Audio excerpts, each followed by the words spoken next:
There is news this morning concerning Hillary Clinton's email server. The Washington Post was first to report the FBI has begun looking into the setup of the server she used while she was Secretary of State.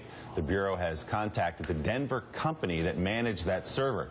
They've also talked to Clinton lawyer David Kendall, who reportedly has a thumb drive with a copy of the emails on it. And while the former Secretary of State is not being targeted at this point, there are concerns the information could have been compromised. The Post also reports the server originally was set up for her failed 2008 campaign by a staffer from her PAC. Well, that sounds secure. Well, let's ask. Joining us now is the Washington Post reporter who first broke the story, Carol Leonnig. Carol, good to see you this morning. Flesh this out a little bit. What's new here?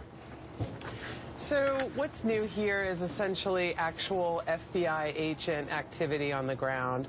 You know, there was a lot of hubbub about whether or not the classified material that is now contained in some of Hillary Clinton's emails that she used on a private account while she was Secretary of State. There was a lot of about, was this information improperly released? Did it violate any national security laws because it was traversing a private server? Now we know that FBI agents are trying to figure out, was this information compromised because of the really unusual arrangement that Hillary Clinton created and set up at her home in Chappaqua. Well, and Carol, tell us about the setup. It was set up by a staffer from her PAC for the 2008 campaign?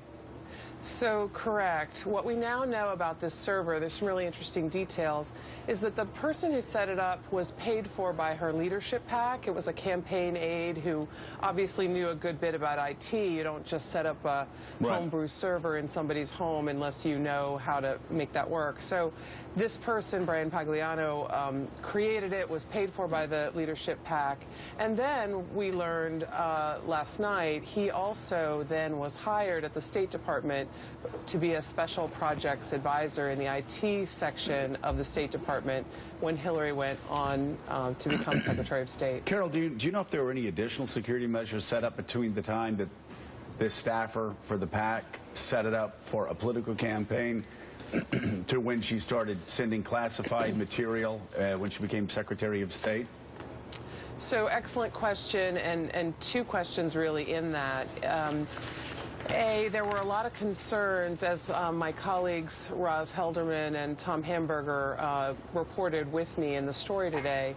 There were a lot of concerns inside the State Department among aides and also in the campaign about the security of this server, largely for practical reasons. It was actually failing at times and kind of crashing. The server was crashing?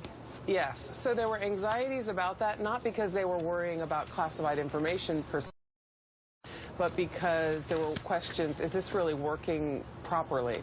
It sounds like, it does sound home-brewed. I mean, you get a staffer, he set me up a server.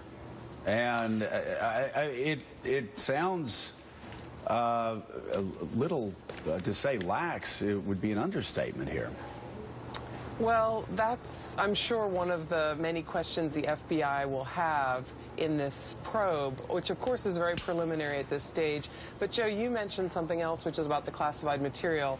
You know, it has to be said that Hillary Clinton has said over and over again, the material that I sent and received was never stamped classified.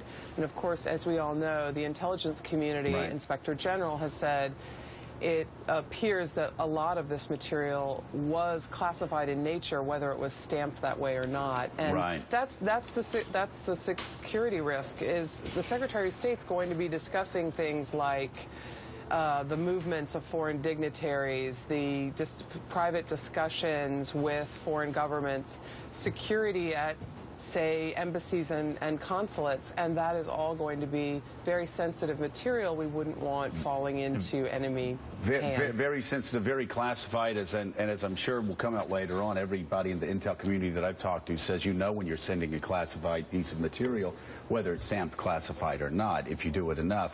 I'm curious about the thumb drive. David Kendall has a thumb drive, Hillary Clinton's attorney before Bill Clinton's attorney.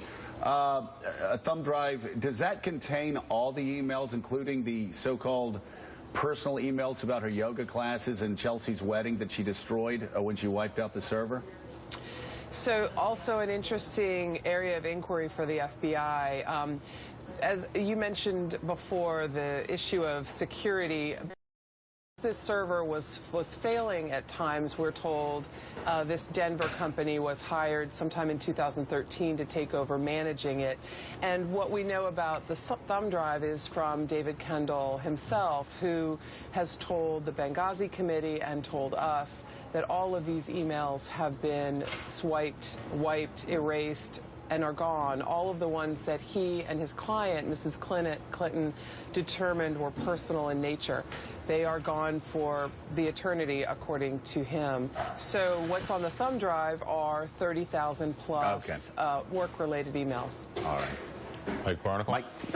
Carol, I'm reading within the body of your story today. It's a Clinton spokesperson is saying that Mrs. Clinton, quote, did not send nor receive any emails that were marked classified at the time. And I'm wondering if you got any sense from talking to your sources about this story. I was thinking about John Deutsch, former CIA director, who basically lost his job for bringing home classified materials. Was there any point of vulnerability about this issue that was raised in talking to your sources? Sources are concerned, that are in the intelligence community, are concerned about, again, the possibility of hacking, the possibility of unknown access, and this material falling into the wrong hands. That's the #1 primary concern. There are a lot of interesting cases, David Petraeus, Sandy Berger, and in many of them, the legal issue is, did they willfully, knowingly release classified information and pass it on to somebody? Did they willfully take it out of secure holding or storage? In this case, really what both the IG FBI are trying to figure out is this material secure now? Has it been secure? And let's make sure it doesn't fall into enemy hands. Just the beginning of this investigation. You can read the full story at WashingtonPost.com. Pulitzer Prize winner Carol Leonnig, thanks so much. Good to see you. Thank you. Up next, there's